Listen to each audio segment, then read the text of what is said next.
그러니까 자신이 지켜오던 전통을 반대하는 사람을 향해 늘 분노가 납니다.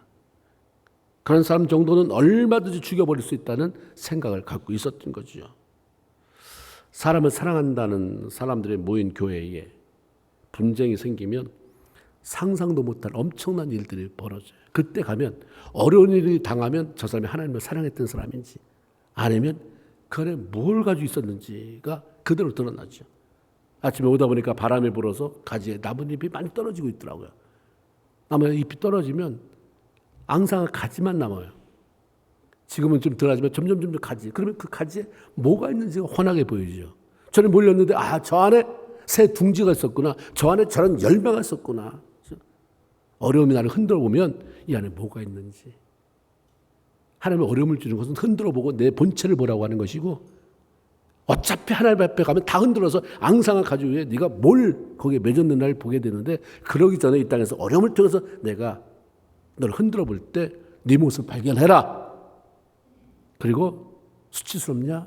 열매가 없냐? 빈 가지만이냐? 그럼 지금이라도 시작해라. 다시 시작해라. 그런 말씀을 우리가 메시지를 주는 거죠. 여러분들이 교회, 한국의 큰 대형 교회들이나 아니면 주변의 얘기들 듣잖아요. 분쟁했을 때. 가면 상상도 못할 엄청난 일. 분열이 돼서 서로 비난하고 입에 담지 못할 욕설이 막 난무하더라고요. 세상 사람들은 하지 않은 그 쌍욕이 막 나가요. 폭력이 후들어집니다. 잡힌 대로 아무거나 더 집어던지는 일들이 카메라에 잡히기도 하고. 그게 예수 믿는 사람들이에요. 교회를 너무 사랑한다고 하는 사람들이에요. 왜 이런 일이 일어날까? 사람들이 내 교회를 지키는, 내 자존심을 지키려고 하는 데는 열심히 있지만 정작 하나님을 사랑하는 마음은 없기 때문입니다. 우리는 키워야 될 게 예수 믿으면서 하나님을 사랑하는 마음을 키워야 되는 거예요. 고린도전서 13장 3절에 내가 내게 있는 모든 것으로 구제하고 또 내 몸을 불살하게 내어준다 할지라도 다 필요한 거지만 사랑이 없으면 아무것도 아니다. 너 그 사랑 가지고 했느냐? 너 사랑 가지고 했어? 너 그렇게 말하는 게 사랑이야? 아니면 속에서 분노 때문이야? 근데 미워서 그래. 뭐냐? 사랑이 없으면 아무것도 아니라는데 이런 말은 잘 안 들어요. 사랑이 없이 하는 건 아무것도 아니라니까 사랑을 채워야지. 아니에요. 그런 거 안 해요. 관심 없습니다. 공동체 중심의 모든 일을 정말 잘해요. 열심히 했지만 주를 사랑하는 일에는 별로 관심이 없는 사람들이 많으면 문제가 생겨요. 그건 어려워져요. 절대로 예수 안에서 성장할 수가 없습니다. 그냥 사람들 자기들끼리 마음 맞춰 모이는 사기 집단이나 다를 바가 없습니다. 신앙생활을 하면서 초점 맞춰야 될 것은 내가 예수의 사랑 안에서 내 믿음이 자라가게 하는 것입니다. 내가 자랐다. 뭘 자랐냐? 옛날부터 주를 빠지는 걸 덜 빠진다. 잘하는 거예요. 기도 안 하는 거 한다. 성경 읽는다. 하지만 내가 사랑 안에서 자라가고 있는가? 내가 옛날부터 미운 사람이 옛날보다는 참 옛날보다 줄어들었다. 말만 하면 그냥 미운 사람한테는 그냥 배꼽챙이처럼 그렇게 뭘 꽂아야지 마음이 시원한데 한마디를 할 때 비비 꼬면서 해야 되는데 이제는 그런 게 없어졌다.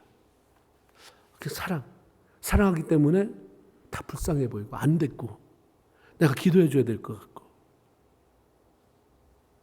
이 안에서 자라가야 돼요. 사랑 안에서 자라가야 됩니다. 다른 건 괜찮아요. 너무 사람 앞에 잘 보이려고 그러고 내가 생색내는 거 이건 없어도 돼요. 잠깐이에요. 잠깐. 하나님 앞에서 우리가 인정받아야 되는데 그러려면 사랑 안에서 자라가야 돼요. 진심으로 사랑하래. 예수 믿는 사람들을 죽이고 싶도록 미워하면서 그들을 색출하고 잡아들이려고 힘썼던 사울에게 그가 바로 미워하는 그 예수께서 친히 찾아오셨습니다. 예수 믿는 사람들을 만나면 남녀노소 누가 됐든 간에 결박해 잡아오려고 다메섹이라고 하는 지방을 가는 도중에 하늘로부터 빛이 그를 둘러쌌습니다. 사도행전 22장 6절에는 오정이라고 이렇게 나와요. 오정 12시 가장 밝을 시간에 오정에 호련히 하늘로서 큰 빛이 비추었다. 사도행전 26절에 이게 얼마나 자기한테 큰 경험이었는지 9장에 22장에 26장에 반복되어 나오고 있습니다. 26장에는 정원화되어 길에서 보니 하늘로부터 해보다 더 밝은 빛이 비추었다 얘기합니다. 팔레스틴 지역의 정오, 태양이 뜨거워서 사람들은 밖에 나오지 않습니다. 집에서 머물며 쉬며 낮잠을 자기도 하잖아요. 그런데 하늘로부터 임한 큰 빛은 정오의 태양보다 더 뜨겁게 밝게 사울을 덮어버립니다. 도무지 버텨낼 수 없는 강력한 빛, 그 강력한 힘에 압도당한 사울과 그 일행은 그 자리에서 땅에 엎드러지죠. 그 빛만 비친 거예요. 다른 거 없는데 뒤로 나가 떨어져요. 그 하나님의 강력한 그 압도하는 힘이 그들을 그냥 서지 못하게 만든 거예요. 사울은 넘어지면서 그 순간에 눈이 멀어 아무것도 볼 수 없는 자가 되어버렸습니다. 정말 짧은 시간에, 굉장히 짧은 시간 사울은 함께 갔던 사람들이 부축하지 않으면 홀로 걷는 것도 불가능한 아무것도 아닌 존재로 전락했어요. 유대계 전통 지켜야 된다. 그 교회에서는 사람 죽여야 된다. 잡아들여야 된다. 씩씩거리고 가던 사람 하나님이 딱 건드리니까 그 눈머니까 아무것도 아닌 게 되는 거예요. 그 씩씩거림이 다 어디 갔어요? 하나님이 아닌 자기 의에 도취의 그 열정대로 어디 가버렸습니까? 하나님 앞에 우리 인간이 아무것도 아닌 건데, 그러니까 아무것도 아닌 걸 빨리 아는 게 중요한 거죠. 근데 아무것도 아닙니다. 그럼 주 앞에 나대지 않겠습니다. 주 앞에 노라는 말 안 하겠습니다. 주님이 싫다는 거 안 하겠습니다. 이랬는데 그런 거 상관없이 살잖아요. 대단한 것처럼 한번 싹 건드리니까 눈이 안 보여. 그것도 다른 사람을 이끌고 가던 사람이 다른 사람에 부축하지 않으면 안 되는 사람이 됐습니다. 하나님이 살짝 건드리기만 해도 눈이 보이지 않고 자신을 지탱할 수 없게 되어져 버리는 무력한 인간이 하나님을 대적한다는 것이 얼마나 웃기는 일인가. 그래서 시편 2편 4절에 하늘에 계신 이가 웃으시며 주께서 그들을 비웃으시리로다. 이런 말씀이 있어요. 네가 하나님을 대적한다고? 하나님을 제철하고 네 잘남아서 산다고? 야, 하나님 웃는다. 비웃으신다. 이런 일이 많이 있나 봐요. 그러니까 이게 성경에 기록해 놨잖아요. 우리가 순종하면 주님은 기뻐 웃으시지만 불순종하며 대적하고 자기 마음대로 살면 비웃으신다. 나의 마음,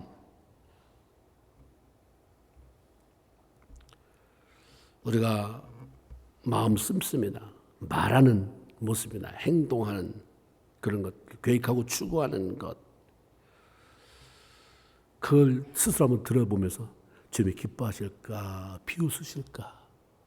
주님이 나를 보면서 만면에 활짝 그렇게 미소를 띠고 역시 너다.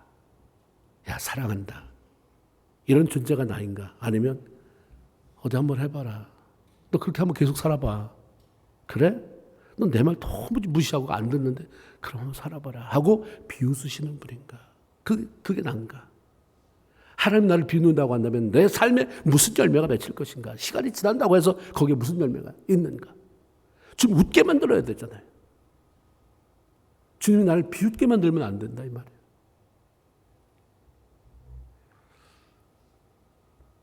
하나님이 사울이 하는 행동을 보면서 무서워했겠어요. 하나님이 사람은 무서워할지 모르지만 아이고 야 비웃으시는 거죠. 결정적인 시간이 됐을 때 빛으로 둘러싸니까 고꾸라져요. 눈이 안 보여요. 엎드려 두려운 마음을 가지고 있을 때 사울에게 하늘로부터 소리가 들립니다. 사울아 사울아 내가 어찌하여 나를 받게 하느냐. 그 소리에 놀란 사울이 들렸으니까 대답해 물었을 거 아닙니까? 주여 누구십니까? 주변에 있는 사람은 못 듣는데 사울만 들었어요. 누구신데요? 누구십니까? 그때 분명한 음성으로 나는 네가 박해하는 예수다. 이렇게 대답이 들려왔습니다. 여러분 생각해 보세요. 사울은 한 번도 예수를 박해한 적이 없어요. 예수 믿는 사람을 박해했지. 예수님과 직접 만나서 대변하고 싸운 적도 없고 무슨 핍박하고 이런 거 없습니다. 그런데 주님은 사울에게 핍박당하는 성도들이 바로 나 자신이다. 나 예수다. 이렇게 말씀합니다. 이것은 주를 사랑하는 성도, 주를 위해서 자기의 삶을 온전히 드리며 사는 주의 자녀들을 그분이 얼마나 사랑하는지, 그분이 얼마나 소중히 여기시는지, 얼마나 자기 자신처럼 아끼는지 주의 마음을 우리에게 전해주는 것입니다. 나 보통 너를 사랑하는 게 아니야. 나 이렇게 사랑한다. 널 박해? 나를 박해하는 거다. 우리 사무엘 때에도 모세 때에도 똑같아요. 그렇게 백성들이 모세 말을 안 듣잖아요. 저가 너를 대적하는 게 아니라 나를 대적하는 거다. 사무엘에게도 똑같았어요. 널 대적하는 게 아니라 나를 대적하는 거다. 하나님의 사람들을 박해했어요. 하나님은 왜 내 백성을 박해했느냐가 아니라 왜 나를 박해하느냐. 네가 박해하는 나 예수다. 한평생 살아가면서 이런 주인을 내 인생의 주인으로 만나서 그분을 위해서 내 삶을 다 드릴 수 있다면 이건 특권입니다. 이런 분이 어디 있어요? 나 사랑한다가 아니라 네가 나고 내가 너다. 내가 네 안에, 네가 내 안에. 너 박해, 나를 박해하는 거다. 널 괴롭게, 나를 괴롭게 하는 거다. 내가 책임질게, 내가 지켜줄게. 나서서 너 왜 나를 박해하느냐? 나 누구냐고? 네가 박해하는 나 예수다. 그런 분이 예수야. 우리 주인. 우리 인생을 못 드릴 게 뭐였어요? 그 너무 주변에서 맴 돌면서 가까이 가지 못하는. 지금 이렇다는데 너와 나와의 관계가 이런 관계다 하는데 거기 잘 안 가요. 그 관계에서 얻어질 게 뭐가 있느냐 이 말인 거예요. 이제 우리는 이제 신앙을 더 이상 취미 활동이 안 해요. 거칠 아닙니다. 이제 얼마나 남았다고. 깊이 들어가야죠. 만나야 돼요. 아, 주님이 말씀한 게 이거구나. 이건 다 세상에서만 필요한 거예요. 천국에 가면 이건 별 의미가 없어요. 주님을 만나는데 뭘 거기 뭐가 필요해요? 이 땅 사람이 나에게 보호하시려고, 주시려고, 나를 통해서 일하시려고 하는, 그렇기 때문에 이렇게 말씀하시고 들어가야 돼요. 어느 때까지 주님이 엘리야 시대에도 너희가 어느 때까지 두 사이에서 머뭇거리겠느냐. 이제 좀 그만해라. 그 계시록에 가서는 어느 때까지 두 사이에서 왔다 갔다 하면서 뜨겁든지 차갑든지 이렇게 미적지근하게 나를 믿느냐. 구토가 나온다. 이게 누구한테 한 말입니까? 라오디게아 교회를 향해서 한 거예요. 성도들을 향해서. 라오디게아 교회를 향해서 야, 좀 그만해라. 그렇게 좀 그만 살아. 뜨겁든지 차든지 이제 나 너희 때문에 막 구토가 나오려고. 이걸 어떻게 할 수가 없다. 이게 성경 계속해서 이어져 내려옵니다. 제 마음대로 살다 결국 망할 인생을 부러워하지 말고 나를 사랑하셔서 나를 위해서 죽어주신 그분 예수를 위해서 죽도록 충성하는 삶을 살다가 이 짧은데 그 사람들이 영원한 나라에서 그분을 배울 수 있다고 한다면 얼마나 영광스럽겠습니까? 그런 것들을 미리 가보고 나서가 아니라 당해보고서가 아니라 성경을 통해서 미리 아는 지혜가 여러분에게 있기를 원하고 그렇게 살아감으로 말미암아 이 땅에 사는 동안에도 우로부터 부어주는 말할 수 없는 은혜가 여러분의 삶 가운데 흘러 넘치기를 주의 이름으로 축원을 드립니다. 강력한 빛 가운데 사울을 찾아오신 예수님은 그에게 호통치지 않으셨어요. 이 뉘앙스가 야단치는 것 같이 느껴지십니까? 호통치지 않았어요. 오히려 사울아, 사울아 단정하게 부르고 계셨어요. 주님 음성 속에는 자신의 사랑하는 자녀들을 핍박하고 죽음으로 내모는 사울을 향한 분노가 그 안에 있지 않았어요. 네가 감히 나하고 겨뤄본다고? 너무 죽어볼래? 아니에요. 그건 저주의 말씀도 없었어요. 그저 어머니가 사랑하는 아들을 부르시는 것 같은 음성이고 어리석은 짓을 행하는 아들을 매우 안타까워하면서 제대로 가르쳐주고 깨닫게 하려는 아버지의 음성과도 같은 목소리였습니다. 주님은 왜 사울을 찾아오셨고 왜 야단치지 않고 왜 협박하지 않고 그렇게 강력하지만 부드러운 음성으로 그를 품으셨을까? 이유는 하나죠. 주님은 사울도 사랑하기 때문이에요. 사울도. 주님은 자신을 사랑하는 사람만이 아니라 그분을 반대하는 사람들을 포함한 모두를 사랑하시기 때문에 십자가에 달려 돌아가신 것입니다. 십자가는 우리 것만이 아니에요. 온 세상 사람들의 것인데 반응하지 못하기 때문에 그런 거지. 모두를 사랑하셔서 돌아가신 십자가입니다. 예수 그리스도의 십자가 사랑 안에서 사울도 너무나도 귀중하고 소중한 존재인데 그가 그것을 알지 못하는 거예요. 오히려 주를 믿는 사람들을 핍박하고 죽이며 십자가의 원수로 살아가니까 오히려 주께서 안타까운 마음으로 그를 찾아오셨어요. 저렇게 하지 않으면, 저를 굴복시키지 않으면, 워낙 자아가 강하니까 웬만해서는 말을 안 듣니까 굴복시키고 초라한 모습이 되게 하고 눈도 안 보이게 하고 그러면서 귀에 하나님의 음성을 들려주잖아요. 얼마나 복된 사람이에요. 그나마 그 음성이 들려지니까. 그런 가운데서 자기 인생을 저주스러워하고가 아니라 하나님의 음성이 들려지는. 주를 만난 후 핍박자 사울의 변해서 전도자 바울이 된 사실 우리가 다 알고 있잖아요. 그 뭐라고 고백합니까? 디모데전서 1장 13절 15절. 전에는 내가 정말 해방자였다. 핍박자였다. 포행자였다. 그런데 내가 도리어 긍휼을 입은 것은 내가 믿지 아니할 때 알지 못하고 행했습니다. 내가 죄인 중에 괴수다. 더 나아가 고린도전서 15장 10절에는 그런데 내가 나 된 것, 이렇게 된 것은 다 하나님의 은혜다. 이렇게 고백합니다. 이 고백 멋있잖아요. 나 된 것. 내가 옛날에 어떻게 살았는 줄 아니? 내가 사람 앞에 찬소리가 났어. 무슨 말 하나 꼬다리 걸리면 가만히 안 참아. 근데 내가 이렇게 변했잖아. 다 나의 나 된 거 하나님의 은혜다. 이 고백이 바로 이 사울이라는 사람을 통해서 그렇게 고백되어진 고백이었습니다. 자신이 죄인이라는 사실을 뼈저리게 느끼고 회개하고 하나님 은혜 안에서 자신이 얼마나 소중한 자인지를 깨달아 알아가게 됐습니다. 그러니까 나를 소중하게 만들어주신 주님 앞에 그냥 목숨 거는 거예요. 그래서 뭐라고 말합니까? 난 질그릇 같은 사람이다. 근데 그 안에 보배가 채워졌다. 할렐루야. 질그릇대로 사니까 맨날 실족하고 맨날 좌절하고 사는 거예요. 나 질그릇 맞아. 근데 그 안에 뭐로 채워졌는 줄 알아? 보배로 채워졌어. 이게 사도 바울의 고백이고 그걸 살라고 말씀하던 거예요. 예수 믿고 살아가는 성도들이 반드시 기억해야 할 아주 소중한 사실이 있는데 단순히 내가 예수 믿고 구원받았다, 천국 백성 됐다는 사실뿐만 아니라 내가 얼마나 주 앞에 사랑스러운 존재인지, 그리고 예수 안에서 내가 얼마나 가치 있는 소중한 존재로 바뀌었는지를 확신하는 것입니다. 우리는 믿음으로 구원받았지만 하나님은 우리를 죄로부터 구원하시기 위해서 독생자 예수 그리스도를 그 값으로 지불하셨어요. 구원은 공짜가 아니에요.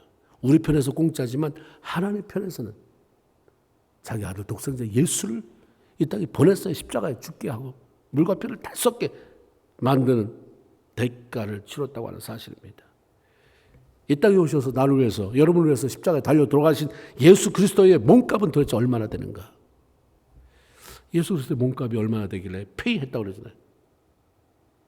pay for penalty. 우리 형벌을 위해서 주님 페이가 됐는데 도대체 그분의 몸값이 얼마길래 하나님의 아들 몸값을 제대로 계산할 수 있습니까? 천지 만물을 지으신 하나님의 아들이라고 표현되기도 하고 때로는 삼위일체 하나님, 그것 하나님과 동등된 자라고 말씀하신 그분의 몸값이 얼마예요? 귀하다. 뭐 어떻게 표현할 수 없지. 귀하다. 더 이상 뭐로 표현되겠습니까? 근데 그 값을 주고 날 산 거예요. 나는 보통 내가 아니에요. 그 가치어치에 나예요. 그 예수의 가치가 크게 느껴지면 내가 귀한 거예요. 그 깨달아지면. 정말 예수 믿고도 예수를 우습게 하니까 우습게 하는 예수 가치가 나를 어떻게 귀하게 만들어줘요. 가치 있는 사람 가치 있게 귀족 교육 시키잖아요. 귀족 교육 받은 사람들은 귀족스럽게 살으려고 애를 써요. 우리 가치 있는 사람은 행동이 틀려요. 말하는 게 틀립니다. 예수 안에서 내가 가치 있는 것을 깨달으면 달라져요. 행동이. 생각이 달라져요. 그게 천박스럽잖아요. 예수를 아는 게 고상하다고 말하니까 고상해진, 그 세상의 지식으로 무슨 박사학위를 받아서 고상 이런 게 아니라 그 예수의 사랑 안에서, 그 말씀 안에서 내가 고상해져요. 그 말을 하면 영향력이 끼쳐지는 거죠. 하나님이 존귀한 예수 그리스도의 십자가의 보혈로 나를 사시고 구원하신 순간부터 하나님 앞에서 나는 무엇과도 바꿀 수 없는 소중하고 가치 있는 존재가 되는 것입니다. 내가 소중해서가 아니라 날 사주신 그분이 너무 소중해서. 예수 믿고 구원받은 우리가 자신을 가치 있게 생각하지 못하는 것은 날 구원해 주신 예수 그리스도의 가치를 모르기 때문입니다. 내가 가치 있는 것은, 여러분의 가치 있는 것은 내가 뭘 잘하는 게 많아서 가치 있는 게 아니에요. 우리 부모님이 대단한 그 집안에 태어났기 때문에 가치 있는 게 아니고, 물려받은 재산이 많아서 가치 있는 게 아니라 가치 있는 그분이 나를 사셨어요. 그분이 세상에 어떤 것과도 비교할 수 없는 존귀하신 분이 사서 날 종 삼은 게 아니라 날 자녀 삼았잖아요. 그게 난 얼마나 소중해요. 이렇게 소중한 사람이 자기를 함부로 굴릴 수 있습니까? 이런 소중한 사람이 또 소중한 사람은 더불어 싸우고 치고받고 이럴 수 있겠어요? 그래서 예수 믿는 사람은 이 소중한 가치를 깨닫는 사람은 다를 수밖에 없는 거예요. 세상과 구별될 수밖에 없는 거예요. 그냥 그 갈등 없이 그냥 야 그래 알았다 포기하고 양보하고 사랑하고 용서하고 이게 그냥 되는 거죠. 그 소중한 분의 그 가치를 내 안에 가지고 살아가기 때문입니다.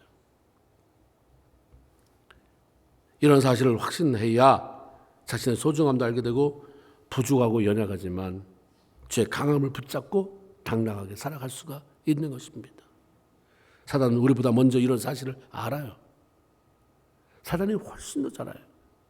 천상에서 지상으로 쫓겨난 존재이기 때문에 그 영적 세계를 우리보다 훨씬 더 잘 알잖아요. 그래서 성도들에게는, 구원받은 성도는 특히 이런 가치가 있고 이런 특권이 있는 것을 알기 때문에 끊임없이 찾아가요. 너 별로야. 너 봐라. 네가 가치가 있다면 이렇게 살겠어? 그런 거 하나 용서하지 못하고 살겠어? 네 삶이 이렇게 살겠어?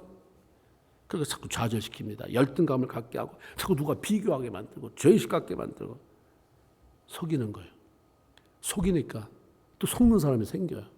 그리고 예수 믿는다고 말하는데 자살하는 사람도 생기는 거예요. 하나님이 하셨겠습니까? 속는 거죠. 자기 가치를 발견하지 못하고 그걸 소중하게 못 느끼고 주의 음성에 귀를 안 기울이면서 사단이 드는 마음에는 너무 마음을 쏠리고 귀를 들으니까 결국 최종의 결정은 자살로 끝나는 경우도 얼마나 많은지 모릅니다. 연약하고 무가치한 내가 존귀한 주의 손에 붙잡힘으로 존귀한 자가 되었음을 항상 기억하고 주 안에서 당당하게 살아갔어요. 나만 당당하고 남을 죽이는 자가 아니라 내가 당당하기 때문에 비교할 필요 없잖아요. 저 사람 보면서 열등감 느낄 필요 없으니까 그 사람 많이 칭찬하게 되잖아요. 그럼 세우게 되는 거예요.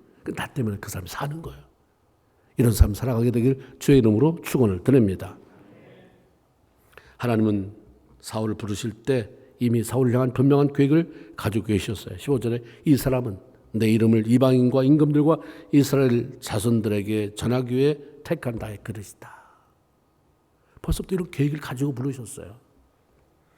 하나님은 사람들을 두 가지로 부르셔요. 구원으로 부르시고 하나는 사명으로 부르셔요. 구원 끝. 이제 천국 가서 보자 이게 아니라 너 구원 받았지. 부르시고 하나님 백성 삼으시고 그 다음에 이제는 내가 너를 통해서 이런 일 하고 싶은데 일 같이 할래? 하나님 소명의 부르심이 있습니다. 그 소명의 부르심이 여러 가지 오지만 내가 이렇게 붙으면 그거 하지 않으면 의미가 없을 것 같아요. 그게 내 삶의 전부인 거예요. 아 이렇게 살아야 되겠다. 그게 막 불타오르는 거죠. 그렇게 사는 거예요. 돈 많이 벌어서 내가 선교사님 도와야 되겠다. 구조사업 해야 되겠다.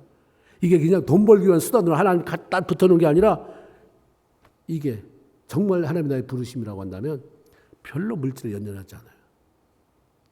아무리 물질을 많이 준다고 해도 주님 따라가지 물질 따라가지 않고 근데 하나님 앞에 그 마음은 불타오르고 그 하나님이 주시는 거예요. 근데 다 술수를 쓰니까 본색이 드러나는 것이. 정말 소명은 하나님 부르시면 불타요. 불타올라요. 전 참 제가 소명 받을 때, 목회자를 부를 때 참 어려웠거든요. 지금 돌아보면 그때 왜 내가 돈 벌 생각이 안 났을까? 내가 돈 벌었으면 잘 벌었을 것 같은데. 그렇게 생각되죠? 여러분 잘 모르실 거예요. 저 돈 잘 벌었을 것 같아요. 많은 사람이 저를 처음 봐도 돈이 얼굴에 붙었댔는데요.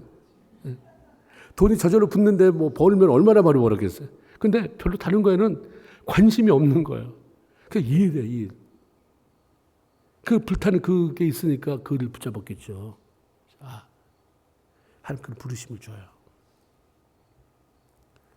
그러게 구원받은 성도들은 구원받았다가 다가 아니라 그 다음에 나를 어떤 일로 해서 부르셨을까?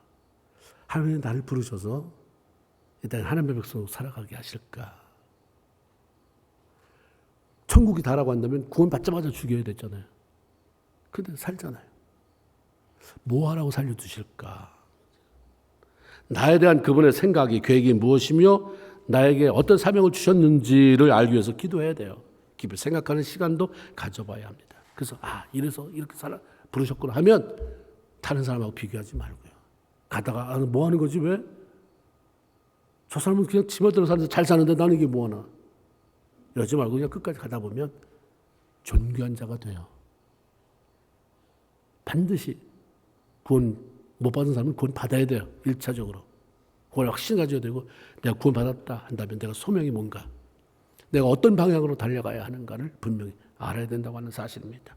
하나님께서 사울을 만나주시고 그를 구원하여 사용하신 과정에서 귀하게 쓰임받은 사람이 있었는데 바로 아나니아라고 하는 사람입니다.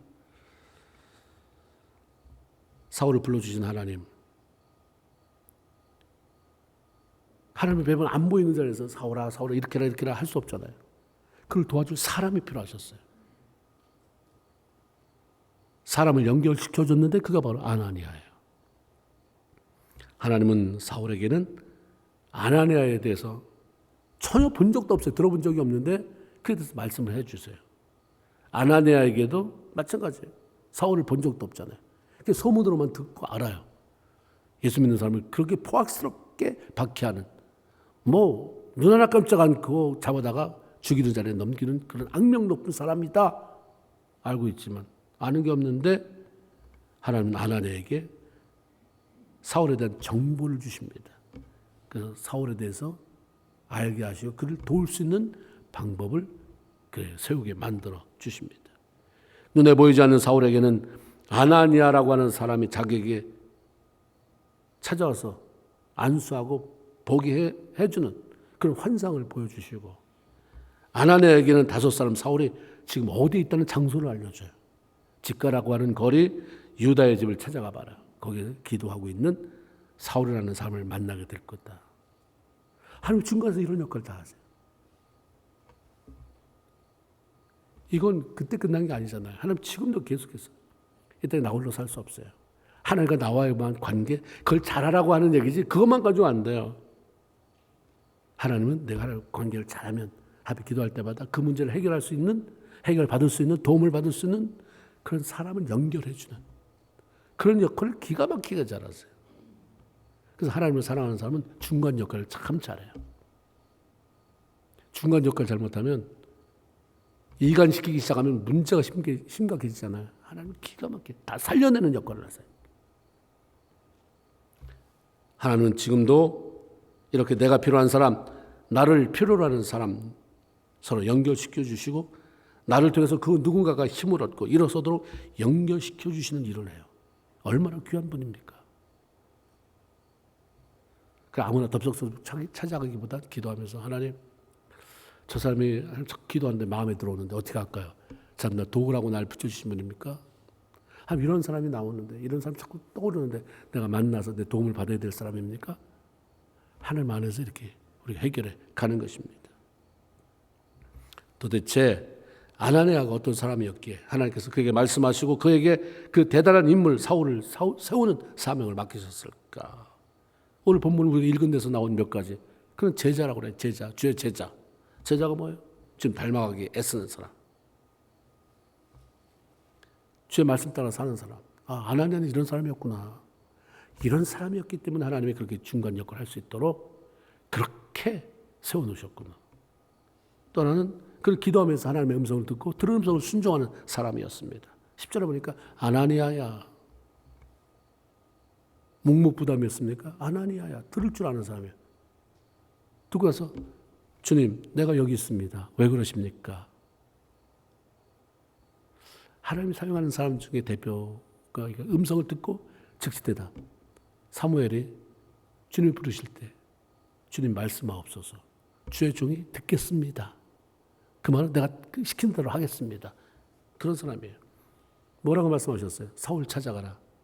가서 안수해라. 눈을 뜨게 해라. 하나님, 사울 나 들었는데 포악한 사람이래요. 예수 믿는 사람들이 다 죽이고 그런 사람이랬는데요.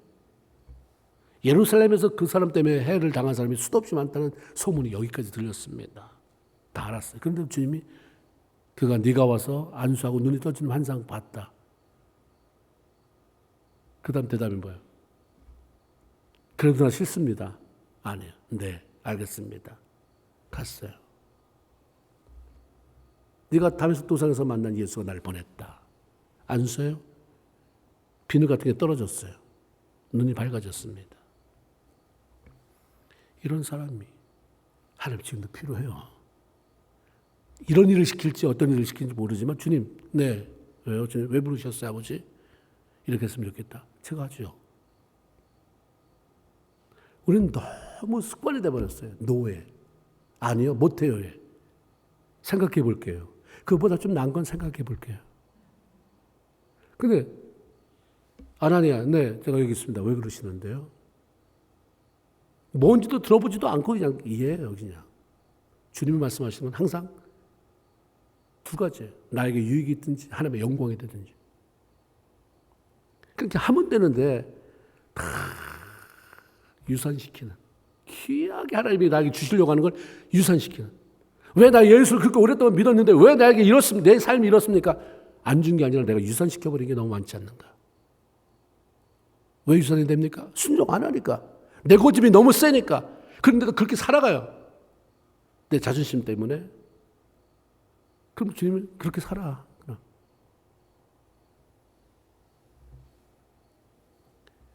또한 이 사람은 하나 더 추가가 뭐냐면 이렇게 하나님 앞에 인정받을 뿐만 아니라 주변 사람으로부터 칭찬.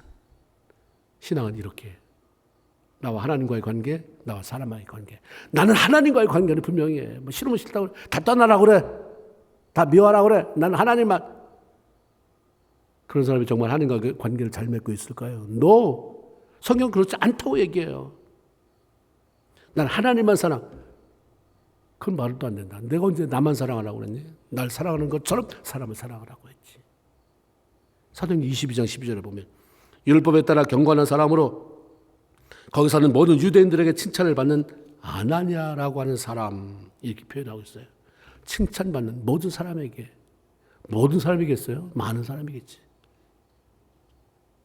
많은 사람이 칭찬하는 사람. 하나님이 쓰시는 사람의 특징이 이거예요. 초대교회 성도들에 대해서도 하나님을 찬미하며 온 백성에게 칭송. 이것은 사람에게만 칭찬받는다는 게 아니에요. 하나님 앞에 칭찬을 받는 게 선행. 그런데 그걸로 끝나지 않고 사람 앞에 칭찬받았다. 7 집사를 세울 때도 성령과 지혜가 충만한 사람. 여기서 끝나지 않았어요. 제3의 조건이 뭐예요? 성령과 지혜가 충만하여 사람에게 칭찬받는 사람. 모든 사람이 살과 같은 극적인 체험과 위대한 소명을 받을 수는 없지만 하나님께서 그런 사람을 세우는 일에 쓰임받는 삶을 살 수 있습니다. 다른 사람을 예수 그리스도 안에 세우는 일에 일은 덜 나위 없이 영광스러운 일이지만 그런 일을 하기 위해서는 내가 먼저 하나님 은혜 안에 머물면서 하나님 말씀에 민감해지고 순종할 수 있어야 됩니다. 주님은 자신을 그렇게 핍박하는 사울을 사랑하셔서 그 한 사람을 구원하기 위해 은혜 가운데 빛 가운데 친히 찾아오셨습니다. 그 아나니아라고 하는 그 믿음의 사람을 연결시켜 주셔서 구체적으로 돕게 하시고 도왔던 아나니아는 여전히 그냥 그렇게 반복적으로 하나님을 사랑하며 살아갔겠지만 사울은 변화해 바울이 되고 기독교에서 빼놓을 수 없는 엄청난 인물이 됐잖아요. 하나님이 아나니아라고 하는 사람 통해서 그렇게 돕게 만드셨어요. 우리 주님은 이렇게 한 사람을 귀하게 여겨요. 만나주셔요. 섬세하게 다루면서 세워가신 분입니다. 워낙에는 먼저 생명 되신 예수님을 여러분 개인적으로 구체적으로 만나시기를 바라고 날마다 그분 안에서 세워져 가고 자라가면서 하나님 앞에 영광 돌릴 줄 아는 성숙한 신앙인들이 다 되기를 주의 이름으로 축원을 드립니다. 아멘. 네, 기도합시다. 하나님 고맙습니다.